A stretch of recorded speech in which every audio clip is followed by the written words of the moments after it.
बिस्मिल्लाहिर्रहमानिर्रहीम अस्सलाम वालेकुम। मेरा नाम है शानज़े और आप लोग देख रहे हैं शानज़े मेहंदी डिज़ाइंस का यूट्यूब चैनल। कैसी हैं आप सब? उम्मीद करती हूँ आप सब ठीक होंगी, खैर और आफियत से होंगी।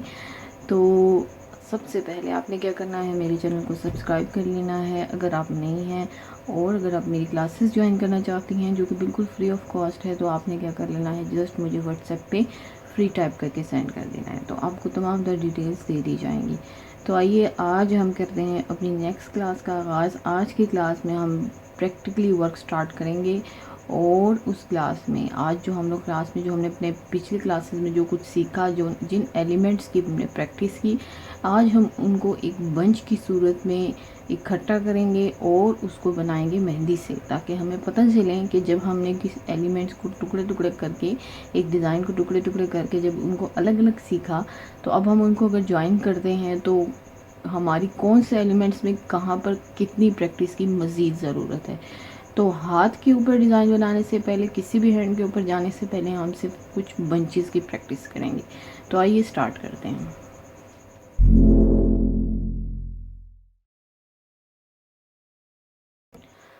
अच्छा जी, तो बंचेस जो हम लोग बना रहे हैं अपने अरेबिक स्टाइल में, जो कि हमारा शॉर्ट कोर्स आपको पता चल रहा है अरेबिक स्टाइल का है, उसमें जाने से पहले मैं आपको बता दूं कि ये जो मेरी बुक है मेहंदी की जो रीयूजेबल बुक है, इसमें भी यही तरीक़ेकार है। इसमें आपको मेरे जो पेज नंबर है 39 पे, उस पर आपको क्या नज़र आएगा, उसको आप उस पर आपको साफ दिखेगा कि यहाँ पे लिखा हुआ है step by step creation of bunches, किसकी, अरेबिक स्टाइल मेहंदी की।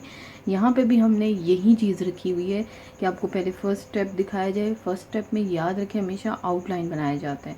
आपकी मर्ज़ी है, मतलब दो तरीके होते हैं, या तो आप आउटलाइन पहले बनाएं और उसको थोड़ा सा ड्राई होने दें, 5 से 10 मिनट रखें, ताकि वो जो इसकी आउटलाइन आपने बारीक सी बनाई है, जैसे आप लोग स्केच बनाते हैं ना, ये कोई ड्राइंग के लिए आप सबसे पहले एक ड्राइंग के लिए एक पिक्चर बनाते हैं, उसके बाद आप उसके अंदर कलरिंग करते हैं, उसके बाद आप उसके अंदर उसके आउटलाइन को प्रोमिनेंट करना हो या वाज़े करना हो या कम या ज़्यादा करना हो, वो सारी चीज़ें सेकंड स्टेप में करते हैं या थर्ड स्टेप आते हैं उसके।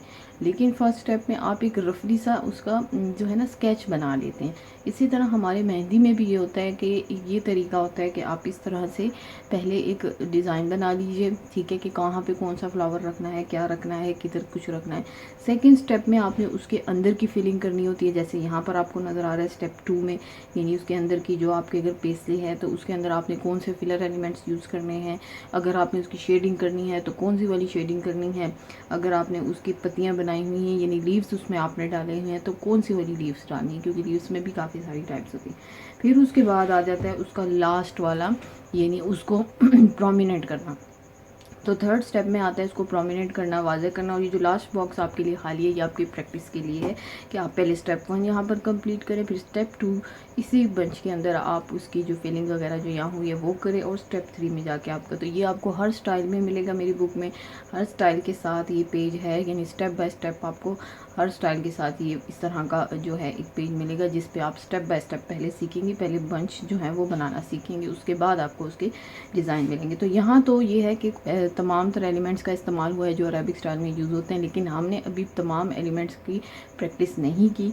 हमने जिन एलिमेंट्स की प्रैक्टिस की हम अभी सिर्फ उसका बंच बनाएंगे, तो जो हम अभी बंच बनाने जा रहे हैं वो इससे थोड़ा सा चेंज होगा, इसलिए मैं उसको अपनी बुक के बजाय क्या कर रही हूँ, एक सिंपल पेज पे कर रही हूँ। आप क्या करेंगे कि जो ये जो बंच बनाएंगी ना, आप सिंपली ये करेंगी, ये इसी बुक के लास्ट में जो हमारा प्रैक्टिस सेक्शन है वहाँ पर जाकर आप ये करेंगी। अगर आपके पास बुक है, नहीं है तो मेरा मशवरा ये है कि आप बाय कर लें, बहुत अच्छी बुक है, बहुत ज़बरदस्त बुक है, और यानी आसानियाँ ही हैं उसमें, और आपको मैं क्या मतलब बताऊँ, बहुत आसानी है, बहुत ज़्यादा, ठीक है। तो ये आपको पेज नंबर जो है एक नज़र आ रहा है, मैंने ले लिया है। इसमें मैंने थोड़ा सा ये है कि पेन वर्क किया है, आप भी इसी तरह से अपनी कॉपी बनाइए और उसमें ये तमाम तर चीज़ें लिख लें। इससे ये होता है कि जब आप प्रैक्टिस करते हैं या कोई पॉइंट्स ऐसे होते हैं, जब आप प्रैक्टिस करने लगते हैं तो आपको ये समझ नहीं आती कि यहाँ में मुझे क्या करना था, किस तरह से करना था। हर दफ़ा तो आप लेक्चर खोल के फिर उसमें से आपको बीच में ढूंढना वो मुश्किल होता है। इसीलिए इम्पॉर्टेंट पॉइंट हर जगह, चाहे आप एजुकेशन ले रहे हैं किसी भी जगह पर, आपको बोला जाता है कि आप इम्पॉर्टेंट पॉइंट्स को लिख लिया करें। लिखने से क्या होता है, माइंड में भी रह जाता है, और जब आपको ज़रूरत पड़ती है देखने की, अपने आप को रिमाइंडर देने की या चेक करने की, तो फ़ौरन से जाके वो पॉइंट्स नोट कर लेते हैं। तो हर क्लास से रिलेटेड कोशिश किया करें कि एक नोटबुक लें और उसमें जाके पॉइंट्स लिखें, इम्पॉर्टेंट पॉइंट्स कि यहाँ पर ये करना है, अगर शेडिंग करनी है तो ये करनी है, अगर ये एलिमेंट बनाना है तो उसको बनाने के ये तरीके हैं। जैसे मैं आपसे कुछ क्वेश्चंस पूछती हूँ ना, वो भी इसीलिए पूछे जाते हैं आपसे कि आया अब लोग कितने और से क्लासेस सुन रहे हैं, आपको जो इम्पोर्टेंट पॉइंट्स हैं उनकी समझ आई कि नहीं आई, तो ये इसलिए होता है। तो खैर ये टोटली आप पे डिपेंड करता है कि आप किसी काम को कितना वक्त देते हो, जितना वक्त आप उसको देते हैं उतना ही आप उसमें बेहतरीन हो जाते हैं। तो यहाँ पर आपको नज़र आ रहा है कि हमने क्या लिखा हुआ है, यहाँ लिखा हुआ है कि elements used in this design, किस डिज़ाइन में, अरेबिक स्टाइल में। अब हम बंच बनाने जा रहे हैं, तो यहाँ पर जो अभी मैं एक बंच बना रही हूँ उसमें अब तक जिन एलिमेंट्स की हमने प्रैक्टिस की है हम उनका इस्तेमाल करेंगे। हमने लाइंस की प्रैक्टिस की, कर्व्स की प्रैक्टिस की, फ्रिल की प्रैक्टिस की, स्ट्रेट लाइन के ऊपर फ्रिल वाले फ्लावर्स बनाए, यानी सर्कल या कर्व के ऊपर फ्रिल वाला फ्लावर बनाना, शेडिंग, यू शेप, यानी यू शेप जो शेडेड फ्लावर्स हैं हम उनका इस्तेमाल करेंगे, और डॉट। अब आपको नज़र आ रहा है कि यहाँ पर एक मैंने यूज़ किया कि शेडिंग, यानी शेडेड, वो क्लास तो हमने नहीं की, यानी यू शेप के फ्लावर्स तो सीखे लेकिन हमने शेडिंग यानी शेडिंग उसकी नहीं की। तो शेडिंग के लिए मैं पहले एक क्लास दे चुकी हूँ, एक वीडियो मेरी मौजूद है, उसका लिंक जो है वो मैं डिस्क्रिप्शन बॉक्स में भी डाल दूँगी, और अगर आपको ना मिले सिंपली आप मेरे चैनल पर जाएंगी, वहाँ पर आपको मिल जाएगा, ठीक है। वहाँ पे लिखा हुआ है कि शेडिंग के हवाले से क्लास है, वो आप देखेंगे, उसमें आपको जो शेडिंग के हवाले से प्रॉब्लम्स हैं या जो उसके हवाले से टिप्स हैं वो क्लियर हो जाएंगी। इसी तरह डॉट है। अब डॉट क्या है, उसका सिंपल से छोटे से 2 स्टेप हैं, वो मैं अभी आपको बता दूंगी, और उसके बाद हम बंच जो है वो स्टार्ट कर लेंगे। तो हमारे ये जो एलिमेंट्स आज के हैं, यानी 6 एलिमेंट्स हैं, उनका इस्तेमाल हम करेंगे। इसी तरह मैंने इसको बना भी लिया, यानी ड्रॉ भी कर लिया, ताकि आपको ईजी हो जाए कि हम कौन कौन से एलिमेंट्स का आप इस्तेमाल करने जा रहे हैं। अब आप जब कुछ करेंगी कोई भी डिज़ाइन, चाहे आप हाथ में बनाती हैं और आप सीख रही हैं, तो हमेशा अपनी आदत बनाने का आप इस तरह से थोड़ी सी इसकी डिस्क्रिप्शन दे दिया करें, यानी थोड़ा सा तो इसको डिस्क्राइब कर लिया करें, एक्सप्लेन कर लिया करें, अपने माइंड को पहले क्लियर कर लिया करें कि मैं जो बनाने जा रही हूँ उसमें मैं ये एलिमेंट्स का इस्तेमाल करूँगी, उसका स्टाइल ये है, उसका नाम ये है। इससे जो आपका माइंड क्लियर हो जाएगा तो फिर आप देखें कि आप इतने सारे मतलब बंचेस बना सकती हैं, इतने सारे डिज़ाइंस बना सकती हैं कि आपकी सोच है, ठीक है। तो अब हम क्या कर रहे हैं, सिर्फ एक डॉट रह गया, मैं आपको सबसे पहले उसके बारे में बता दूं कि वो हमने कैसे बनाना है, और उसके लिए मैं आपको अपनी प्रैक्टिस बुक पर लेके जाऊंगी।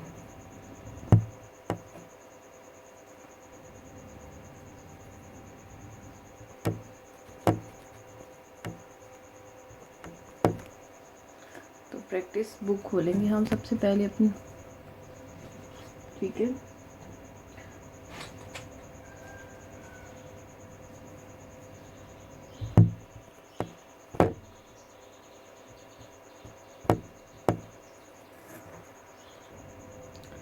तो हमने अपना जो प्रैक्टिस का सेक्शन है वो खोल लिया है बुक में। आपने क्या करना है कि जब आप बंचेस बनाएंगे तो आपने इसी सेक्शन पर बनाना है, जब हम उस जो हमारी बुक में बना हुआ है एक पेज जिस पे स्टेप बाय स्टेप मैंने आपको दिखाया, वो तो हम उसी के ऊपर करेंगे, लेकिन जो कि अभी मैंने आपको बताया उसके एलिमेंट्स कंप्लीट नहीं हैं, तो जो हमने किए हैं हम फिलहाल उसके बना रहे हैं।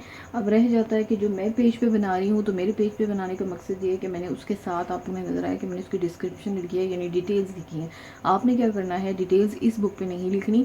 डिटेल्स के लिए मैंने आपको बताया कि आप अपनी अलग नोटबुक बनाएं और उस पर लिखें, या किसी पेज पे लिखें और उसके बात करें। तो यहाँ मैं आपको डॉट के बारे में बता रही हूँ कि डॉट किस तरह बनाते हैं। दिखने में और सुनने में और सोचने में एक बहुत ही आम सा छोटा सा जो है ना एलिमेंट है, यानी अगर कोई सोचे तो आप सोचते भी होंगे काफ़ी लोग सारे कि ये डॉट की भी भला कोई प्रैक्टिस होती है या उसको भी कोई सीखने की ज़रूरत है। डॉट तो सिंपल सा एक डॉट होता है, आप डाल दें, उसमें कौन सी ट्रिक्स एंड टिप्स यूज़ होंगी, जबकि ऐसा नहीं है। देखें, डॉट डालने के लिए सबसे पहली बात आपको याद रखना है कि जब भी आप डॉट को उसके ऊपर लगाएं, मेहंदी के ऊपर, तो सबसे पहली चीज़ जो इसमें आपको करने की ज़रूरत है, आप क्या करते हैं कि डॉट डालते हुए सरफेस के ऊपर मेहंदी कोन को टच करते हैं। जबकि ओवरऑल हमने अब तक जितनी क्लासेस मैंने आपको दी उसमें मैंने यही बताया कि आपने मेहंदी कोन को सरफेस से ऊपर रखना है हर एक एलिमेंट में, उससे बहुत ज़्यादा नीटनेस आती है। अब आप सरफेस से ऊपर रखेंगी और अपने इस अंगूठे को प्रेस करेंगी मेहंदी पे, ठीक है, और उस पर डॉट निकालेंगी। जैसे ये मैंने सरफेस से ऊपर रखा और ये डॉट निकला इस तरह से, तो ये एक डॉट बन गया। हम क्या करते हैं कि सरफेस के ऊपर टच करके फिर इसके ऊपर मेहंदी प्रेस करके फिर इसको उठाते हैं, जिससे जो डॉट की गोलाई की शेप है इस पर फ़र्क पड़ता है। अगर मैं आपको थोड़ा सा इसका जूम करके बताऊं तो शायद आपको बहुत अच्छे से क्लियर हो जाएगा कि मैं कहना क्या चाह रही हूँ। ठीक है, क्या करना है कि सरफेस से ऊपर रखना है डॉट को और सॉरी अपने मेहंदी कोन को, और उसके बाद आपने मेहंदी कोन पे अपना अंगूठे से वज़न सॉरी प्रेशर डाल देना है, जिससे क्या हो जाएगा कि आपका डॉट बनेगा। अब यहाँ पे सवाल ये पैदा होता है कि अक्सर लोग जब डॉट लगाते हैं तो सेम साइज़ की नहीं होती, और ये काफ़ी सारे लोग करते हैं।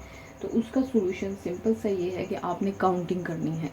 ठीक है, काउंटिंग कैसे करेंगी, जैसे यहाँ पर मैं डॉट डाल रही हूँ, ठीक है, 1 2 3 4।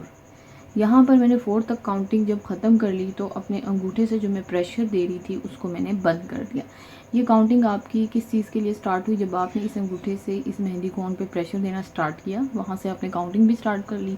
जब आपको लगा कि भाई इतना साइज़ काफ़ी है तो वहाँ पे आपने काउंटिंग भी स्टॉप कर दी और अपने अंगूठे पे जो अंगूठे से जो प्रेशर दे रही कोन पे उसको भी रोक दिया। तो आपको एक एक्यूरेट साइज़ का डॉट मिल गया। अब आपने क्या करना है, जब आगे आप डॉट बनाएंगी तो आपने यही काउंटिंग जो है रिपीट करनी है। जैसे मैंने 4 बोला तो नेक्स्ट जब डॉट मैं इसी साइज़ का चाहूँ तो मैं क्या करूँगी, प्रेशर जब जैसे ही देना स्टार्ट करूँगी उस वक्त मैंने काउंटिंग स्टार्ट करना है, और जब 4 पर आ जाएगा तो मैं रुक जाऊँगी, तो मुझे इसी साइज़ का डॉट मिल जाएगा।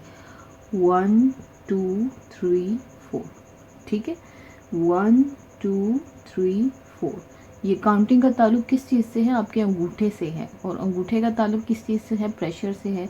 प्रेशर का ताल्लुक आपकी मेहंदी कोन पे है, जो आप मेहंदी कोन के ऊपर डालती हैं और वो आप अपने अंगूठे से डालती हैं।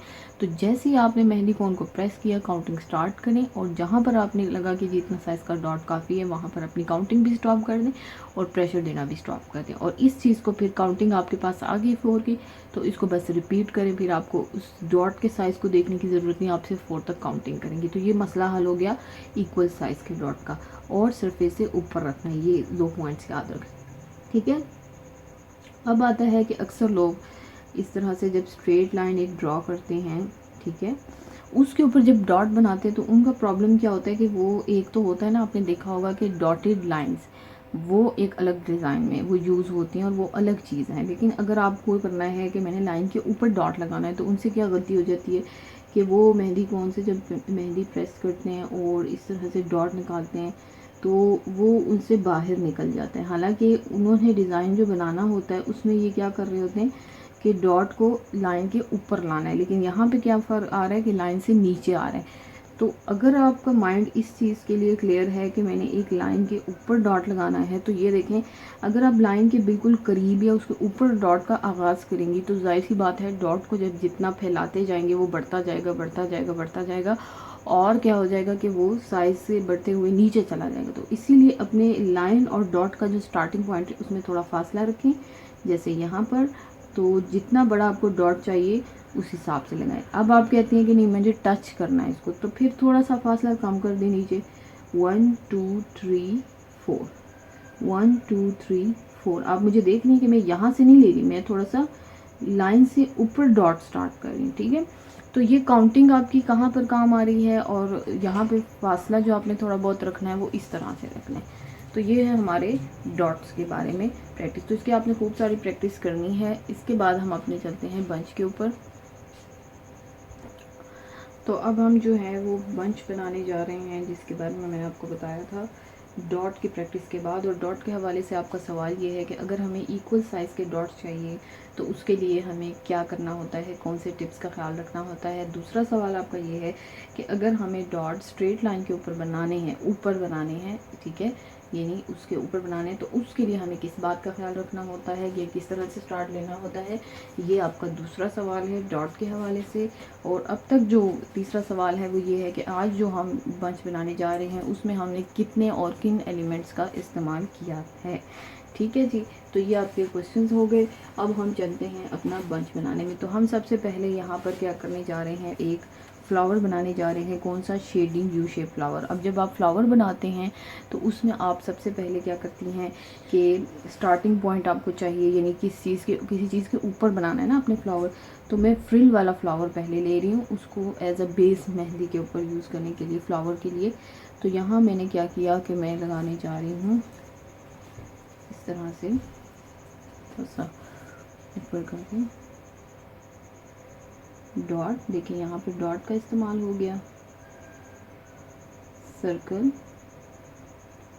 अच्छा, सर्कल बनाते हुए आप एक बात याद रखें कि आपकी ये वाली जो फिंगर है उसका इस्तेमाल, यानी वो आप यहाँ पे रखेंगे और सर्कल बनाएंगी, बहुत अच्छा बनेगा, ठीक है। यानी हम लोग अक्सर यूँ बनाते हैं ना, लेकिन अगर आप इस तरह से ये जो अपनी छोटी फिंगर्स को इधर रख के और सर्कल बनाएंगी तो उससे सर्कल बहुत अच्छा बनता है, ठीक है। अब उसके ऊपर मैं फ्रिल वाला फ्लावर बनाऊंगी। मैं क्या करूँगी, वो तमाम टिप्स कोशिश करूँगी कि यूज़ करूँ जो मैंने आपको बताई हैं, ताकि अभी भी जिनको प्रॉब्लम हो रही है वो क्लियर हो जाए, ठीक है। हम क्या करेंगे कि जैसे मैंने आपको बताया कि फ्रिल वाला फ्लावर बनाने के लिए आपको थोड़ा सा प्लस का निशान बनाना है, ठीक है। मैंने बना लिया, मैंने इसको पार्ट्स में डिवाइड कर लिया। अब मैं इसके इन चारों पार्ट्स को जो है फिल करूँगी। और आपने क्या करना है, याद है आपको कि मैंने आपको बताया था कि फ्रिल वाले फ्लावर बनाते वक्त आपने ये नहीं करना कि जब आप फ्रिल वाले फ्लावर के लिए नीचे आए और फिर वापस जाएं तो दोबारा उसके ऊपर मेहंदी कोन को नहीं फेरना। इससे क्या होता है कि आपके फ्रिल वाले फ्लावर के ऊपर डबल लाइन बन जाती है और वो एक्सटेंड हो जाता है। तो अब यहाँ पर हम क्या कर रहे हैं, ये वाला पोर्शन भी मैंने फिल कर लिया, ठीक है।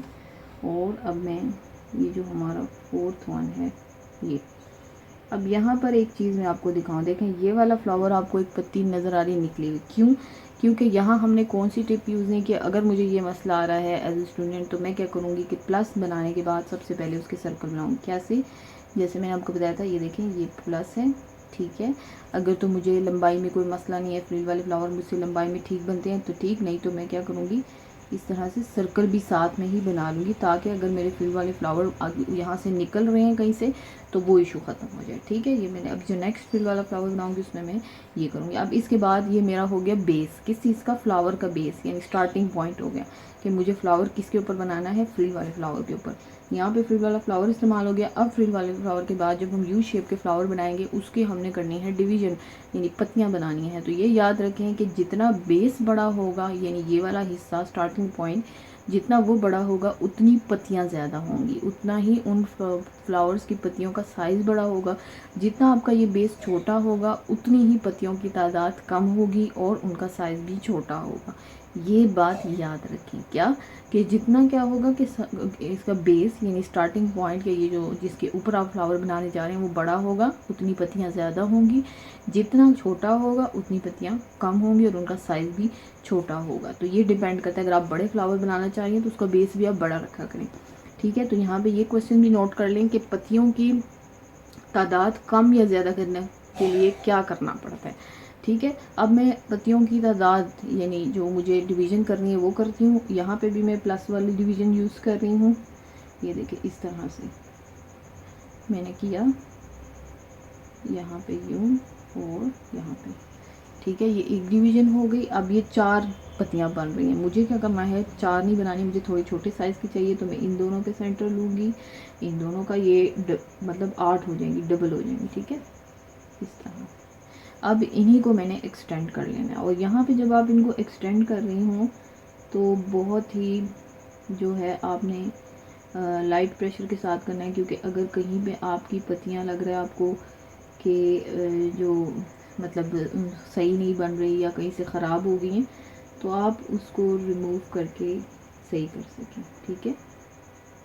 तो देखिए गलतियां हर जगह होती हैं और हर किसी से होती हैं। अब उसके बाद ये नहीं कि आप पूरा अपना काम ही रिमूव कर दें, नहीं, आपको उसको एडजस्ट करना आना चाहिए, यानी उस जगह को फिर ठीक करना आना चाहिए। उसकी जगह आप कुछ और ऐसा उसके साथ मिक्स कर लें कि फील ना हो कि यहाँ पर आपसे गलती हुई थी या कोई इस तरह की मिस्टेक हुई थी, ठीक है। तो ये हमारा देखें फ्लावर बन गया, इसकी भी डिवीजन हो गई, इक्वल बन गया। एडजस्ट हो गई। ऐसा नहीं हुआ कि कहीं पे कम साइज़ रह गए, जगह रह गई है कम। अब इसके बाद हमारे पास आता है, अब आपको नज़र आ रहा होगा कि ये मैंने बहुत लाइट ऐसी लाइंस के साथ की। क्यों? क्योंकि जैसे मैंने आपको अपनी बुक में भी बताया कि सबसे पहले आपको रफली बनाना होता है। चाहे तो आप वो पूरा बंच जो है उसका स्केच पहले बना लें, चाहे तो आप एक एक एलिमेंट को पहले इस तरह से स्केच बना लें, उसको कंप्लीट करें, साथ साथ उसके अंदर की फिलिंग करें, फिर उसके बाद दूसरा। अब जैसे मैंने ये फ्लावर बनाया है, मेरी अपनी आदत जो है वो ये है कि मैं क्या करती हूँ कि मैं इस तरह से बंच बना के बजाय जब भी कोई बनाती हूँ तो पहले मैं फ्लावर यानी छोटा छोटा एलिमेंट पहले उसको कंप्लीट करती हूँ, फिर आगे चलती हूँ।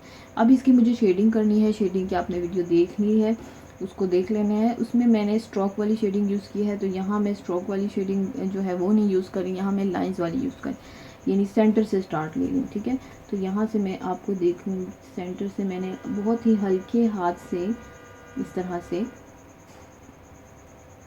देखिए मैंने इसमें क्या किया, इस तरह से इसकी शेडिंग कर दी। ठीक है, यूँ बहुत ही हल्के हाथ से आपने इस मेहंदी कोन को प्रेस करना है, यूँ। ठीक है, बहुत ही मतलब हल्का सा ये हम इसकी शेडिंग कर रहे हैं। और ये कौन सी शेडिंग है? ये लाइंस वाली शेडिंग है। नाम भी साथ साथ याद रखा करें। इससे क्या होगा कि जब आप अपना वर्क करेंगी तो कंप्लीट होगा। तो ये मैंने इसकी शेडिंग कर ली। अब जब मैंने इसकी शेडिंग की तो अक्सर ये होता है कि जो सेंटर वाला फ्रिल वाला फ्लावर है, इसकी आपको कॉर्नर जो है वो थोड़ी सी उखड़ी हुई नज़र आ रही है। ठीक है, तो इसको हम किस तरह से एक्यूरेट करेंगे वो भी मैं आपको बता देती हूँ। थोड़ा सा मैं आपके लिए अगर जूम कर लूँ तो आपको ज़रा ईजी हो जाएगा। ठीक है, तो ये है मैंने क्या किया, इसकी शेडिंग कर ली, कौन सी? लाइंस वाली। अब क्या करना है मुझे कि थोड़ा सा अब इसको सेट करना है, यानी इसको आउटलाइन जो है इसकी, इसको प्रोमिनेंट वगैरह करना है। तो यहाँ जो ये इसकी आउटलाइन आपको थोड़ी सी उखड़ी नज़र आ रही है, सबसे पहले मैं इस फ्रिल की आउटलाइन करूँगी। ठीक है, ताकि ये खूबसूरत दिखे और जहाँ से ये इन शेडिंग की वजह से उखड़ी हुई थी वो ठीक हो जाए। ठीक है, अब मुझे इन पत्तियों की क्या करनी है, आउटलाइन करनी है, उसको प्रोमिनेंट करना है। उसके 2-3 तरीके हैं। पहला तरीका तो ये है कि जैसे ये है ना, ये जो इसके बॉर्डर्स है ना, आपने उसके गिर्द इस तरह से एक आउटलाइन बना लेना है। जैसे मैं आपको पहले 2-3 पत्तियों का बना देती हूँ, और जब आप सीख रहे हैं तो आप यही तरीका यूज़ करें, ये बेस्ट है। बाद में जब आपकी इसकी प्रैक्टिस हो जाएगी तो आप दूसरा तरीका भी यूज़ कर सकते हैं। ठीक है, इस तरह से। ठीक है, अब आपने इसके अंदर की फिलिंग कर लेनी है इस तरह से। ये जो जगह है, इसके जो कॉर्नर है, इसकी आप फिलिंग कर लेंगी। अच्छा, फिलिंग के वक्त याद रखें कि आपकी मेहंदी अगर ठीक नहीं है, जैसे आपको मेरी भी कुछ नज़र आ रही है कि प्रॉब्लम कर रही है, तो चेंज कर लें। फिलिंग के लिए या आप अरेबिक स्टाइल की मेहंदी जो है उसके लिए सॉफ्ट पेस्ट मेहंदी यूज़ किया करें, क्योंकि आपको इस तरह के डायरेक्ट प्रेशर से भी काम करना है। तो ये मैंने इसके बॉर्डर्स बना लिए। अभी जो इसका सेंटर है, मैं इसको भी जो मैंने रफली सा एक वो किया था उसको मैं उसके ऊपर लाइन लगा ली। ठीक है, एक तो ये तरीका है। दूसरा तरीका ये है कि आप डायरेक्ट प्रेशर के साथ इस तरह से, ठीक है, ये काम भी कर सकते हैं आप। ठीक है, दोनों तरीके यूज़ कर सकते हैं। जो पहला तरीका है उसमें आप क्या करते हैं, आप कब यूज़ करेंगी? जब आप बिल्कुल बिगिनर्स हैं, स्टार्टिंग में सीख रही हैं, प्रैक्टिस कर रही हैं, तो इसका इस्तेमाल उस वक्त होगा। लेकिन अगर आप को आती है थोड़ी बहुत लगानी और आपने ये तरीका सीख लिया है, पहले हमेशा ये स्टेप करें तो उसके बाद आप इस पे जाएँ। ठीक है जी, तो ये मैंने कर लिया है।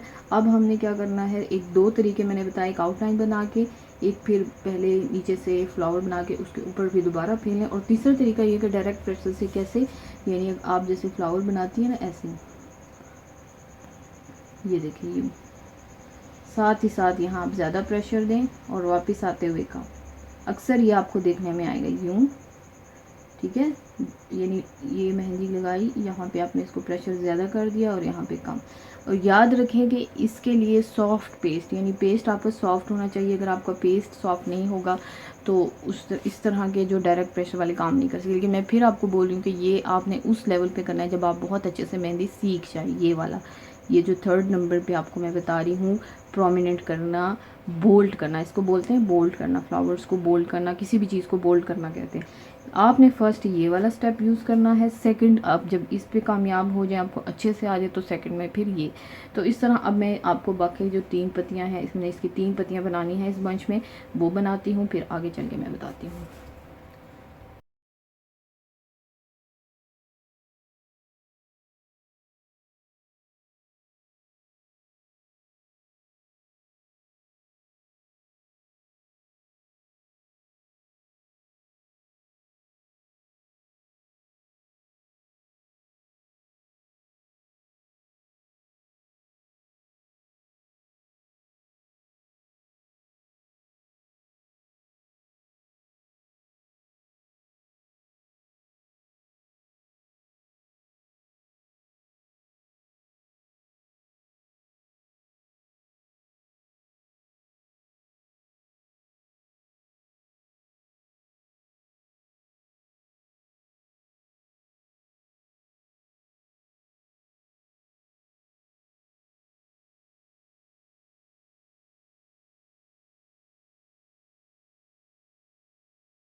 अच्छा जी, अब यहाँ पर मैंने फ्लावर्स के कंप्लीट कर लिए। अब मैं क्या करने जा रही हूँ, यहाँ पर अपना लाइंस का इस्तेमाल और स्ट्रेट लाइन के ऊपर फ्रिल जो है उसका इस्तेमाल करने जा रही हूँ।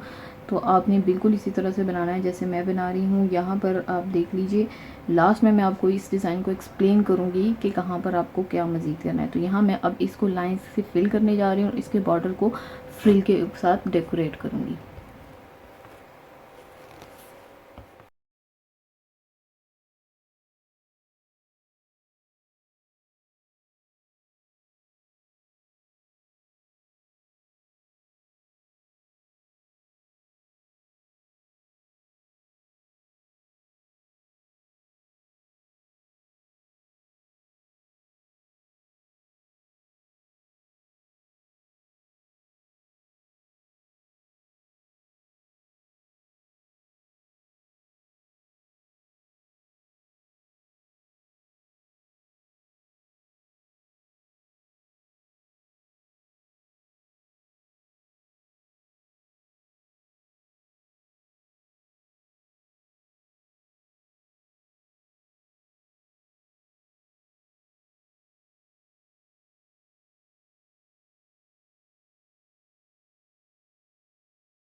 अच्छा जी, तो यहाँ पे हमने ये अपना बंच कंप्लीट कर लिए। अब यहाँ भी मैं आपको एक चीज़ थोड़ा सा एक्सप्लेन कर दूँ कि आपने भी इसी तरह ये बंच बनाना है। आपका होमवर्क ये है कि आपने इसी तरह इस बंच को बनाना है। जो जो मैंने आपको, जो बिगिनर्स हैं, जो बिल्कुल स्टार्ट से सीख रहे हैं, उन्होंने क्या करना है कि वही टिप्स यूज़ करनी है जो मैंने स्टार्टिंग में भी हर एक एलिमेंट्स के साथ बताई, और यहाँ पर भी मैंने क्या की कि कोशिश की कि आपके साथ जो है उसी तरह बनाऊँ जैसे एक नया स्टूडेंट एक बिगिनर्स बना रहा होता है। जैसे यहाँ पर मैंने इसकी जो है डिवीज़न इस तरह से की। हालांकि अब क्या है कि मेरा वो स्टेज है कि मुझे इस तरह से डिवीज़न नहीं करनी पड़ती, और अगर ज़रूरत पड़े तो कर भी सकते हैं, इसमें कोई बुरी बात नहीं है, क्योंकि इससे आपको हेल्प मिलती है, ठीक है, और अच्छा डिज़ाइन बनाने में। इसी तरह से ये जो चेक बॉक्सेस हैं इसके बारे में भी इंशाल्लाह नेक्स्ट मज़ीद मैं बताऊँगी कि इक्वल डिवीज़न आप कैसे कर सकते हैं। लेकिन यहाँ पे जैसे मैंने किया है, डॉट आपको नज़र आ रहे थे, मैं लगा रही थी, इसी तरह से आप डॉट लगाकर इसकी डिवीज़न कर सकते हैं। यानी एक पॉइंट मुकर्रर कर लें कि यहाँ से मैंने इसको जो है आगे मिलाना है या इसकी लाइन एक्सटेंड करनी है, लाइन इसी तरह ऊपर उठा के करनी है। और देखें यहाँ पर मैंने क्या किया कि यहाँ पर अभी तक हमने अरेबिक स्टाइल के ये जो फ्लावर्स हैं, शेडेड फ्लावर्स यू शेप के, वो इस्तेमाल किए। बाकी किन चीज़ों का इस्तेमाल किया हमने, जो हमारे बेसिस हैं, बेसिक्स मेहंदी डिज़ाइंस की जो बेसिक्स हैं हमने उनका इस्तेमाल किया, जिसमें डॉट, फ्रिल, लाइंस और फ्रिल वाले फ्लावर। तो इनका इस्तेमाल करते हुए ये मैंने एक बंच बनाया है। आपने इसी तरीके से ये सारा काम करना है, इसी तरीके से आपने बनाना है। आपका होमवर्क ये है, और जो सवाल मैंने क्लास के दौरान और लास्ट में आपसे पूछे थे उनका जवाब आपने मेरे व्हाट्सएप पर देना है। कोई और सवाल हो तो पूछ लीजिएगा। अपना बहुत सारा ख्याल रखिएगा। इंशाल्लाह नेक्स्ट क्लास में मुलाकात होगी, तब तक के लिए अल्लाह हाफ़िज़।